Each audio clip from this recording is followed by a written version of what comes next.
Bonjour à tous. Le mois de février a été mitigé pour les différents segments du crédit en raison de nombreux messages hawkish de la part des banques centrales, entraînant une volatilité sur les taux souverains. S'ajoute à cela une inflation qui s'affiche toujours à des très hauts niveaux et des indicateurs économiques décevants. Le mois de février a été marqué par la saison des résultats, qui a été correcte dans l'ensemble, que ce soit sur les émetteurs IG financiers ou non financiers.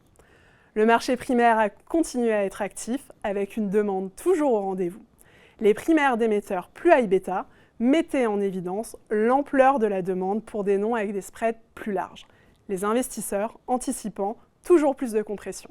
Pour les émetteurs sans histoire, les primes restaient faibles, entraînées par des carnets d'ordre bien couverts. Nous privilégions toujours les obligations investment grade en euros à leur homologue en dollars, qui subissent un coût de couverture élevé et restent chers en termes de valeur relative. Nous favorisons les obligations bancaires par rapport aux obligations non financières en raison de marges de crédit supérieures.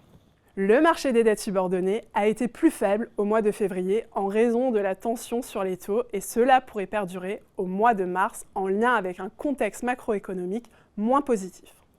Le marché primaire sur les dettes subordonnées est resté actif avec l'émission de 7 dettes Additional Tier 1, offrant toujours des coupons très attractifs. Le primaire pour le mois de mars devrait donc être influencé par la capacité des émetteurs à venir dans un marché de taux volatiles. Nous continuons à privilégier les obligations à coupons élevés avec une échéance courte à intermédiaire afin d'atténuer toute volatilité potentielle sur les taux. Nous favorisons également les obligations en euros qui restent plus attractives en valeur relative que leur équivalent en dollars. La volatilité est de retour sur le segment high yield avec la récente hausse des taux d'intérêt.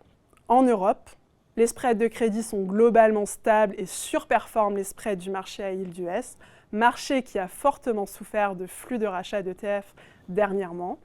Malgré des chiffres d'inflation décevants, notre scénario de moyen-long terme reste inchangé. Nous anticipons toujours une poursuite du mouvement désinflationniste grâce aux effets de base sur les prix de l'énergie, les produits alimentaires et la normalisation des chaînes logistiques. Le positionnement de nos fonds high yield reste également inchangé. Nous préférons les obligations notées double B et favorisons certaines obligations notées simple B, notamment sur les émetteurs non cycliques offrant des coupons élevés et un risque de refinancement limité à court-moyen terme.